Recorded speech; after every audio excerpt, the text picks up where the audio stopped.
So I'm just going to go ahead and try and run down the Q&A chat just chronologically, but there are several themes of construction questions as well as rendering questions. But to go ahead and just kind of kick us off, Matthew Campbell asked, are building costs allowable as all or part of the 50% match I need to add on to have room for new equipment?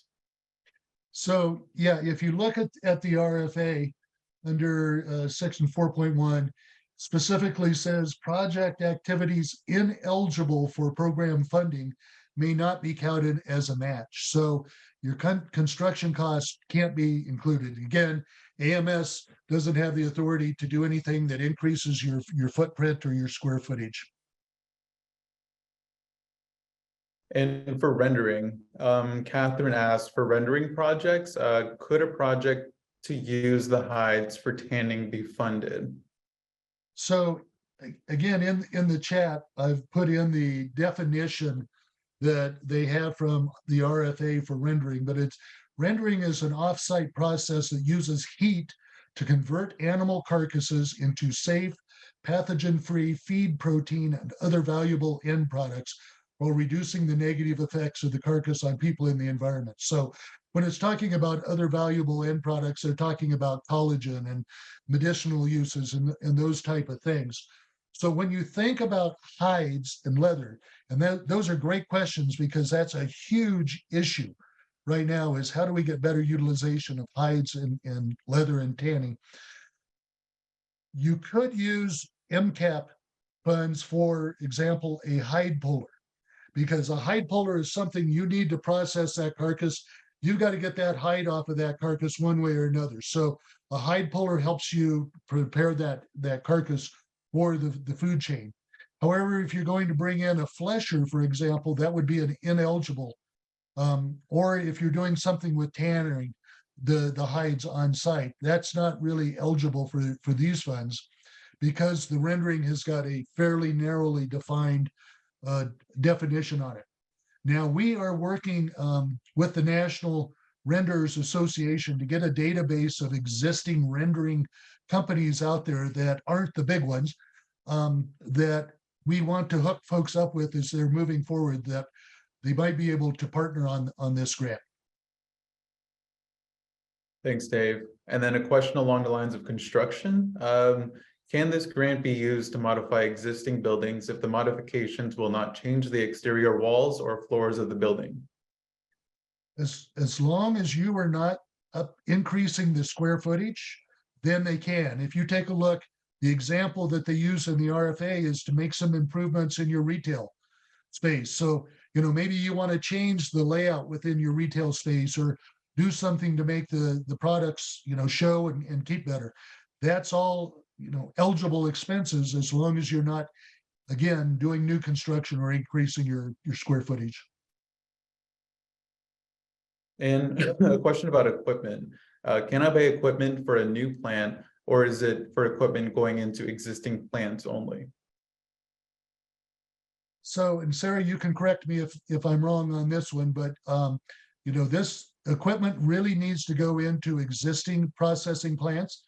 Now, I have been telling people that if you have plans for some new construction and you can buy something that will go into your existing plant and you can demonstrate that that's going to improve your throughput or your capacity, your capabilities, then that equipment could be transferred to a new plant if there's another grant that comes out that talks about new construction. Yeah, Dave, I think that's a great way to explain it. I would say, maybe another way to explain it would be that if that piece of equipment's used is contingent on that new facility, then that new facility is an integral part of the project and therefore AMS can't fund it. So you need to separate the project scope in such a way that that this project scope is not involved with any new construction whatsoever. So like Dave was suggesting there, if it's a piece of equipment that is utilized in the existing processing facility that's operational, remember that's a requirement of eligibility for this, that it's an currently operating facility, then that would be an eligible piece of equipment. Perhaps at a later time, it could be moved to a different facility that's still under construction, but that new facility and the piece of equipment that would be going into a new facility would not be eligible. Awesome. Thank you for that, Sarah. And then going into, again, construction. So I think this is more of a clarification on new construction. It says new construction that's limited to increasing square footage only, not internal reworking. Is that why floors can't be changed under this grant? Well, it's mainly a square footage or your footprint. So again, that just gets down to AMS's authority to do construction type projects. And then another question around simplified equipment. Can we apply for simplified equipment grant if we are constructing a new building and if we later apply for MPAP? So you can apply for the equipment. If you're constructing a new building, your construction can't be used as part of the grant. But if you are showing that you have your building in process and the like, equipment to go in there can be there. Again, if you're looking at getting under inspection. Applying for this grant is not going to limit or prohibit you from applying for any new MPEP grant that comes out. So again, as long as you're not applying for the same funds for the same purpose, this grant is designed to help you with equipment. The MPEP will be designed to be used for construction. If you're in an area where you have one of the entities that has the intermediary lending program, you can use that to layer on to your financial stack. So, as long as you're not duplicating, you can try and piece that together into the best possible fit. And then a new topic for water waste. I saw the wastewater management is specifically listed, but then it says the other projects that do not require breaking ground. Do these mean wastewater management can break ground if it is to expand a septic system? And on that one, I'm going to phone a friend because that's a new one that I had not considered. So Chris or Sarah, your thoughts on that one? Yeah, there's some of these. I'm not sure if we'll be able to get to all of them. I would recommend making sure that we get them into the technical assistance inquiry form. I know that some of these we're going to have to do a little bit of research, or we might again have to phone a friend and reach out to USDA. We don't always have all the answers, and I don't have the answer to this one right off the top of my head either, Dave. So I definitely recommend that these get put into the TA inquiry system, and we'll chase them down and get right back with you. I'm going to have to admit that one stumps me as well. So I would, just like you suggested, that would be a great one. And any of your questions you can run through MPPTA, one of these organizations, Flower Hill or AMSA, have them involved, or IAC, in those conversations. But these are some of the questions that we can't answer. Would be great to submit to that local MCap at USDA.gov email inbox and get an answer from them. They are compiling those, and we anticipate that they would also be publishing an updated frequently asked questions document based on some of these to provide public guidance to everybody. But some of these questions that you all have are certainly questions that are coming up from other applicants as well. And so they're capturing those so that they can provide that feedback to the larger audience. Right. Thank you, Sarah. Thank you, Chris. Going into underserved certification or qualification, do minority and women-owned businesses need to demonstrate certification to qualify as socially disadvantaged producers to reduce the 50% match? And are rural producers considered underserved?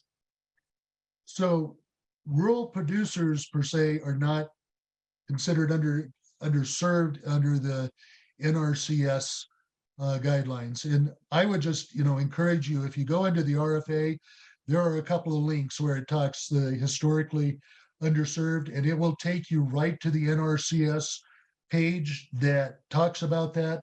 So they go specifically talking about limited resource farmers and ranchers, beginning farmers and ranchers, and socially disadvantaged farmers and ranchers, and then veteran farmers and ranchers. And so that will kind of give you the, sort of the parameters. On the other one, they do further on in the RFA, they reference the SBA. And for the SBA one, they particularly being women owned by itself, it may not get you where you need to be underserved, but if there are other things that you can demonstrate on that, and the SBA thing does have a place for you to actually register as an underserved producer.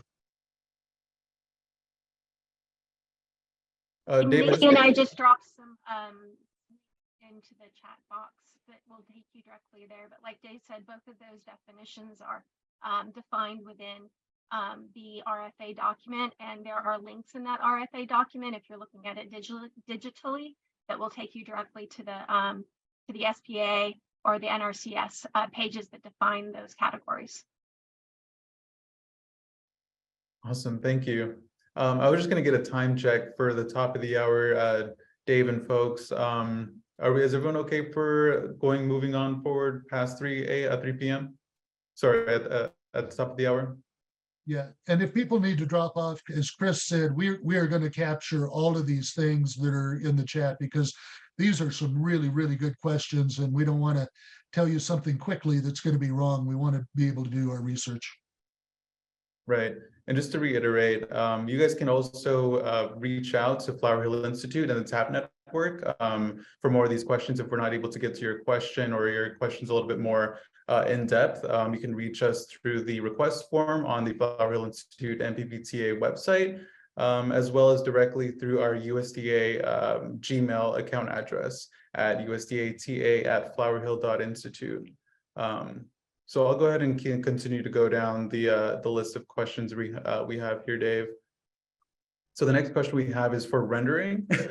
For rendering, the USDA definition seems to indicate off-site work. Is it possible to render inside a small plant and in a way that would be viable under this grants?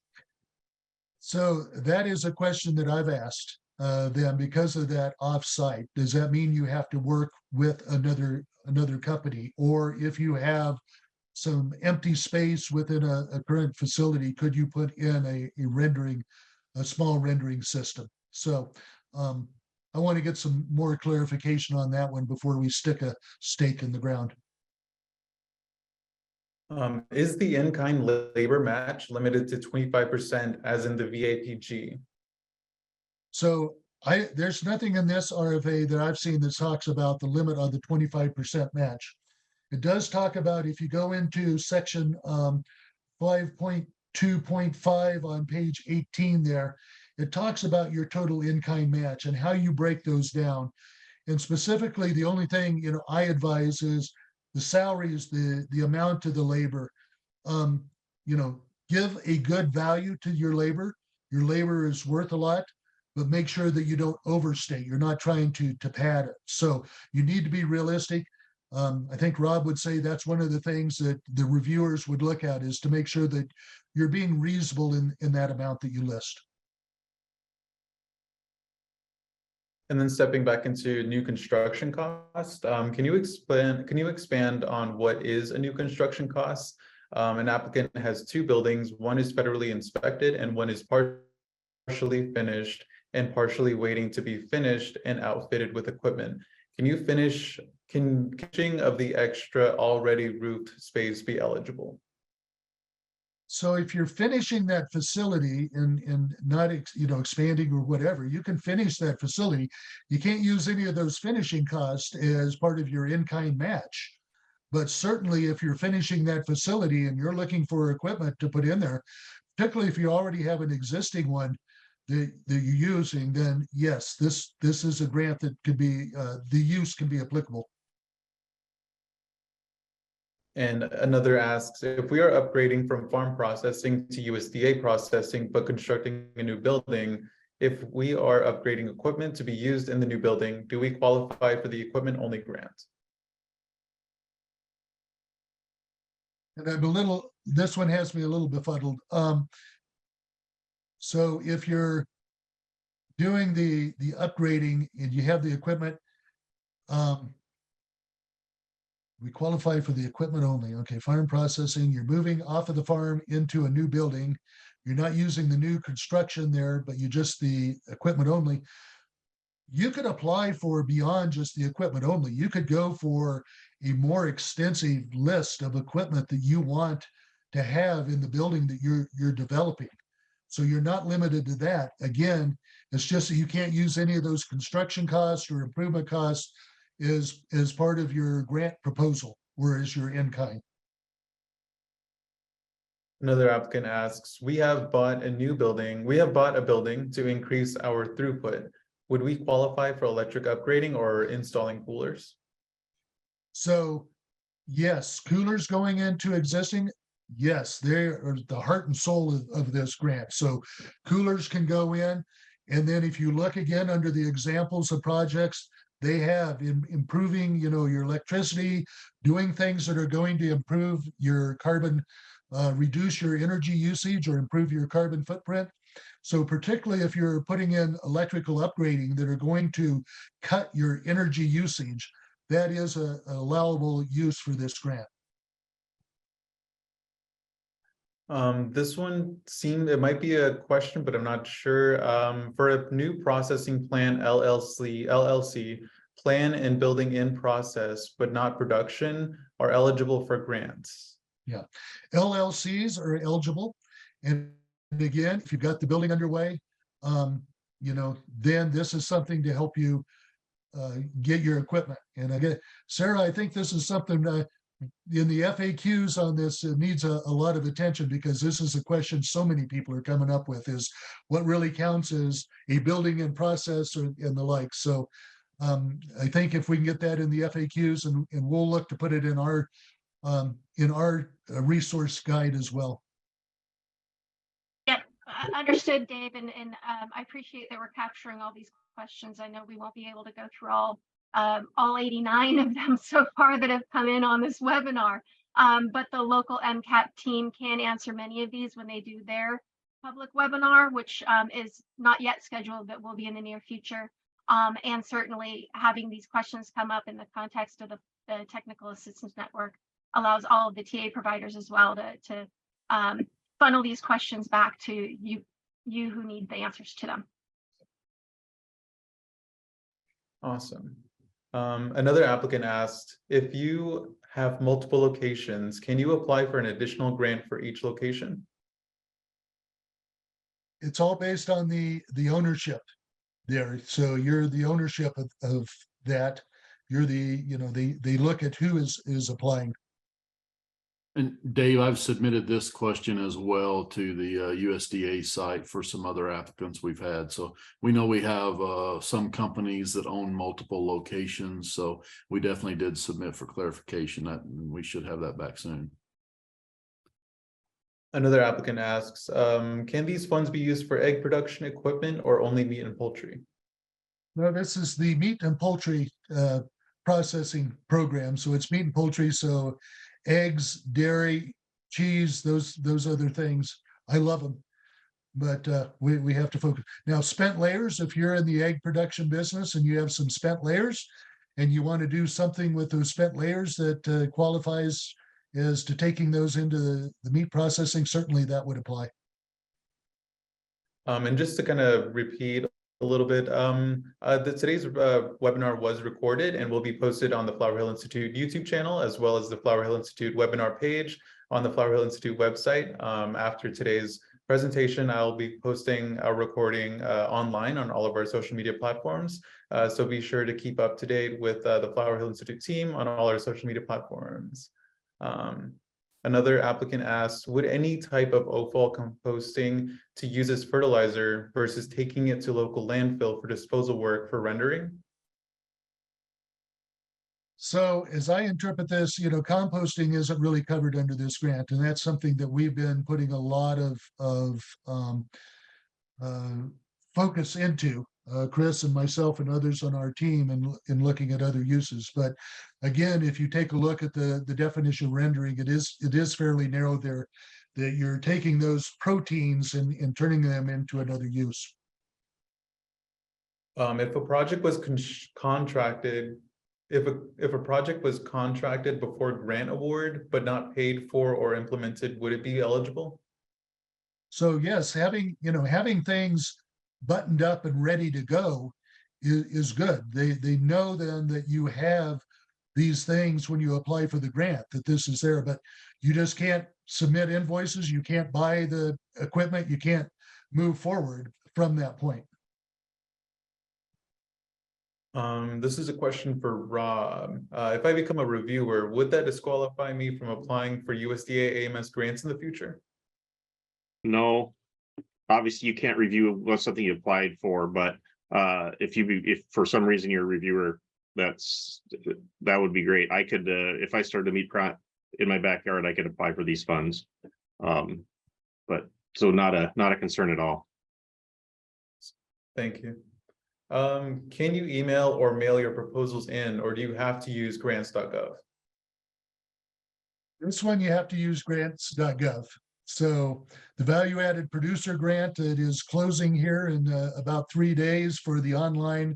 They do have an extension for some mail-in physically, but on this one, this goes through grants.gov. So. Speaking to matching funds, can a bank loan or intent of a bank loan be used as matching funds? So if you have a commitment of funds, or you have other funds in your account or a line of credit, yes.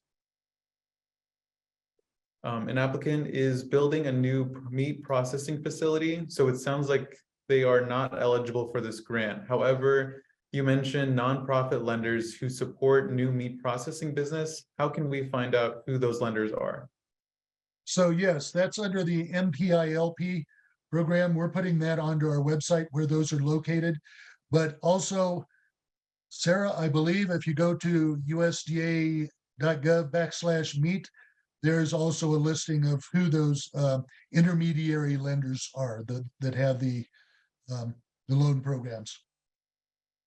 Yeah, the USDA.gov/meat webpage has a good summary of all of the investments that have, or all the programs that have been launched so far, those that are currently open, as well as those that have closed. MPILP is linked there. I suspect if you just Google USDA MPILP, it'll probably come up even more directly to that page. But I do encourage people to go to that USDA.gov/meat page to see the overview. So a lot of questions there. So yeah, I think, if we can get through this and get something back to everyone, some summaries, I think this will be helpful. These are great questions. Right. Another applicant is asking, I've been trying to get with my project manager for MPERG to discuss what closeout means, but have yet to talk with her. Can you clarify what closeout means? Is there time needed for USDA to close out that would be outside of my control? Yeah. So, I mean, you really need, your closeout is that you've demonstrated that you've complied with all of the requirements under the MPERG and you fulfilled your requirements. Again, Sarah, I don't know if you've demonstrated that, if there's a lag time on the closeout. I would suggest that they reach back directly to their MPIRG grant specialist on that question to find out what their current status is of their MPIRG grant, and to ask, what that means in terms of their requests for reimbursement as well, whether all of those reimbursement requests need to be fulfilled and completed as a condition of them being closing out that grant. Yeah, and I'd also recommend you can all feel free to reach out to our TA inquiry program as well. If you're not hearing back or don't feel like you're getting an answer in a timely manner, let us know and we can assist you through that process potentially as well. Yep. Another applicant is asking, do you have to be actively working in the facility before submitting an application, or can you submit an application while you are still in process of constructing and requesting a USDA GOL for your facility? So I'm going to turn that one over to Chris, because I was looking at something else while you were talking, so I didn't get all of the question yet. Yeah, I'm not reading that with you, but I'm sure that's a GOI would be a grant of inspection would be the question. You can apply for the grant. You technically have an existing facility. You just don't have your grant of inspection yet. And the stipulations of these grants, the equipment only grant gives you 24 months to reach your goals, buy the equipment and achieve your grant of inspection, whether that be state or federal. And on the facility expansion grant, that gives you 36 months. So you don't have to have your existing grant to apply for these grants. Another applicant has some remodeling of existing space that we'd like to do. We were thinking of putting it into this program, but maybe MPEP would be better fit. Any guess when the next MPEP round would be announced before MCAP apps are due? So no, we don't have any firm word when the next MPEP will be out. RD, I know, is working on it as quickly as they can. The thing that I know that they took into consideration some of the feedback they got under MPEP 1 and are doing their best to make sure MPEP 2 then has a little bit of a broader reach, but no, we don't have any sense on that. If your remodeling is something, again, take a look at the RFA because it talks about remodeling existing space, particularly on retail space or some things like that that can help you use your space more efficiently. Then, the MCAP is applicable and you're not going to be prohibited from applying for MPEP when it comes out, as long as you're not applying for the same uses. You discussed that this is designed for local, not regional. What is considered local versus regional in the Mountain West region? We have people that travel 300 miles in one direction for processing. Yeah, and I don't think that there's a defined area of what is local. And Abby, you're exactly right. We're in an area where the distances are far. So if you're serving a project, you've got a population base that's less dense and more spread out. So I think that one is a little bit ambiguous. Local in the Mountain West is different from local in the Northeast. If you have an open MPERG and don't expect to close that out for another year, is it advisable to apply to local MCAP? Well, you're taking a gamble on, is the award announcement going to come out before or after you close out your MPERG? This application is due July 19th. If you kind of pencil it out on what the turnaround time is for most of these, and I would say AMS is going to have their work cut out for them on July 20th. Just based on the interest we had in this webinar and that Chris and I and others in our network have picked up as we've traveled around, I think there's going to be a ton of applications and it'll take a while. So I think reasonably you can think November or December before this gets announced, but really no definite way of telling that.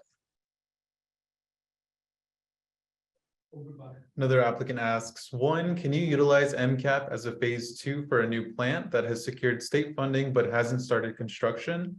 Phase 2 would be for additional cold storage, building space already planned for, and upgraded slaughter processing equipment. I think you'd be a little early in the process on that one. If you just have your funding, but you haven't started anything, again, that goes into the whole one that we just talked about of we really need to get our arms around and put something into the FAQs of what does qualify as in process and what's plans. Is the MCAP grant funding taxable? Yes, grant funds are taxable.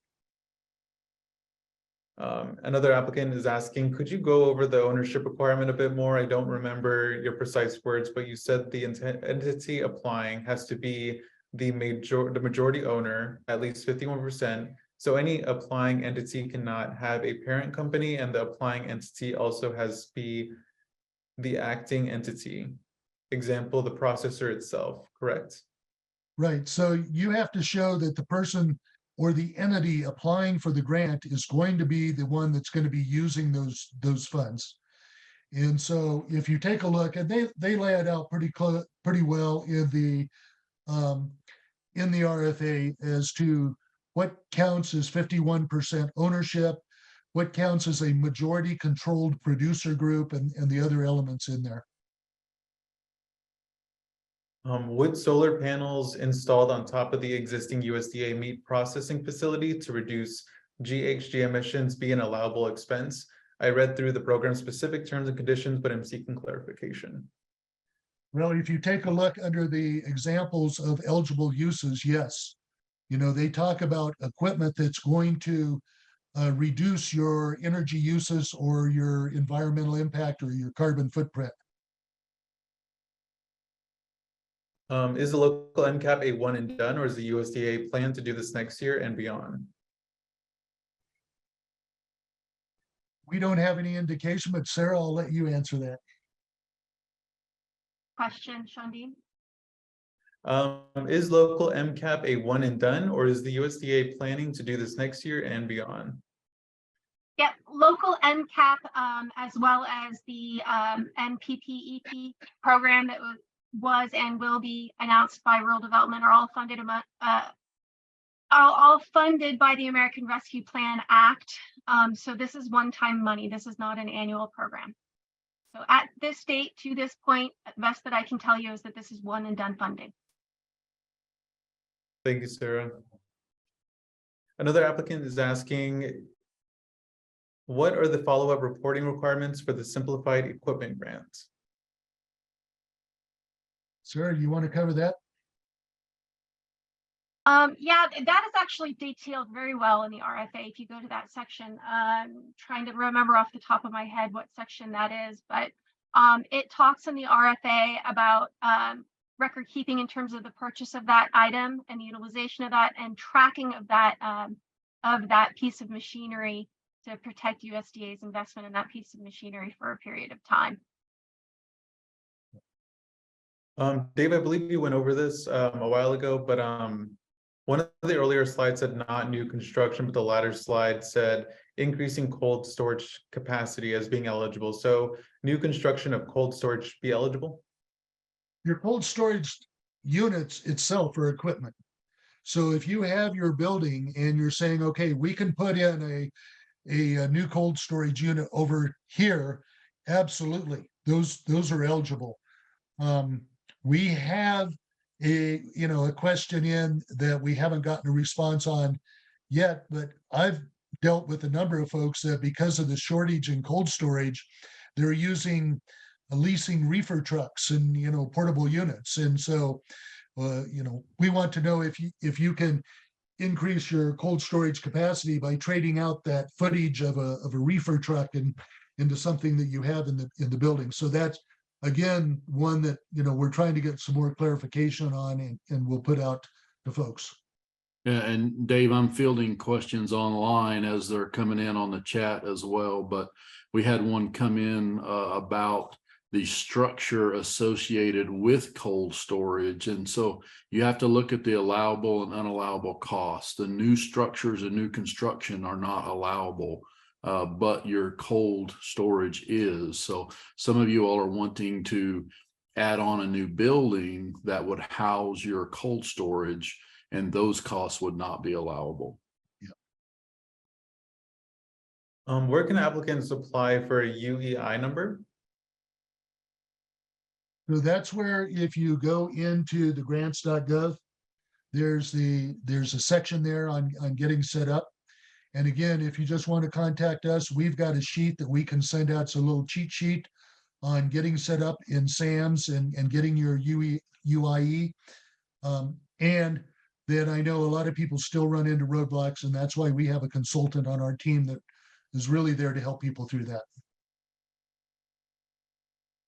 Where can we find information on the RDA grant that is like this one, but offers square footage increase? Well, that will be the MPEP that's coming up. And there really isn't any information that's publishable at this point on that grant. There's the information on the previous one, but it is our assumption at this point that the new one's going to be as enough different that you can't really rely on what was done last year. Are Friel's meat processing models considered equipment provided? It will fit within the footprint of the developed site. So that is one where we're waiting to get some answers on also. I see there's a note in the chat there about mobile slaughter units as well. And so we've asked the question of, is a mobile slaughter unit a equipment or is that construction? When it comes to the modular, I think it's a little more clearly defined that those modular units that they're setting on a slab and you've got your sewer and hookup and everything, that really qualifies as construction. But we're waiting for some guidance on the mobile slaughter units. Back to the 51% ownership point. We are an LLC with 2 households owning 96% of the company. Do we show all 4 spouses as the applicant? So your LLC, you want to have the members of the LLC shown. You need to list those in the applicant, but the LLC itself is an entity. So it's a producer-controlled entity. When it comes to the match, can funds for the food supply chain guaranteed loan program be used? If not, can other traditional loan amounts be used? Yeah, and we've talked about that one before, is if you have committed funds that are there, you don't just have to show that you've got money in your IRA, 401k, plan or something that you're putting up against that. If you have committed funds, that's what we call putting together your financial stack. Is a mobile USDA kill trailer considered equipment? Well, that's the one we just addressed. Sorry. We're waiting for a direction on that. Support letters in general, how many is enough versus too many? Well, Rob, I'll let you address that. Within the bounds of whatever page limits you have, I don't think you can have too many. No, 30 is probably excessive, but something like that. But yeah, if there's 5 different entities around you that would each be supportive of it, go for it. Or 10 or even 12. Those read pretty quick when you go through grants. Yeah, and Rob mentioned, earlier on the different grants are put different levels of emphasis on support letters, but this grant specifically has a section that talks about, support letters and how they can help your application. One applicant is asking, our goal is to not change square footage of our plant. However, we do want to do some rearrangement of our plant. For example, move our processing room to another area. Will this not be considered because of the construction portion? So it all comes down to the footprint. So if you're changing your processing area to another area, but not significantly, or not changing the footprint of your plant or the square footage, then you're good. But when you start messing with the footprint, the floor plan and all of that, and changing that, then that's where it goes over to rural development. Awesome. Thanks, Dave. I also just wanted to touch base and give a shout out to the Intertribal Agriculture Council. They mentioned that they will be hosting an MPPTA meeting in Pendleton, Oregon on May 30th. Presentations will be provided by Chris Roper from flowerhill.institute, as well as Catherine Minthorn from IEC. And on top of that, I would want to do a little bit of a time check, just at the half of the hour. Is everyone okay at half 3:30, wherever you are? Awesome. Another applicant asked, my state is a poultry exemption state, so no inspection. I want to become a USDA poultry slaughterhouse and also a USDA value added plant. Am I eligible to apply? Yes, if you're showing that you're wanting to transition to USDA inspection, yes, you are eligible to apply. And if you can show that the equipment is that you're wanting to obtain can help you on that, that will be helpful. And, it's important because some states do have what they call, some state inspection programs that are outside of the FSIS. At least what we call the at least be equal to. So, if you're looking at the state inspection, make sure that your state has a state inspection program that is what I call accredited by FSIS. Awesome. So we're toward the end, but I think, so I'm gonna call it here. For anyone who still has questions unleft answered, I'll go ahead and let you guys reach out to the TAP network for the MPPTA program. Folks who are interested in participating or going through the MPPTA process, you can find the request form for the MPPTA program on the Flower Hill Institute website, or reach out directly to the Flower Hill Institute organization at usda-mppta@flowerhill.institute. We sincerely apologize for not getting to everyone's questions throughout the presentation, but we really appreciate everyone who stayed on to help provide answers, as well as everyone who stayed on to listen to those answers and get feedback on some of their questions. Anyone have any closing thoughts or closing statements? I see, there's some additional contact information in the chat. Zane put his in there and other information. Also, one thing I would just accentuate, somebody did put in there that the REAP program helps with solar panels.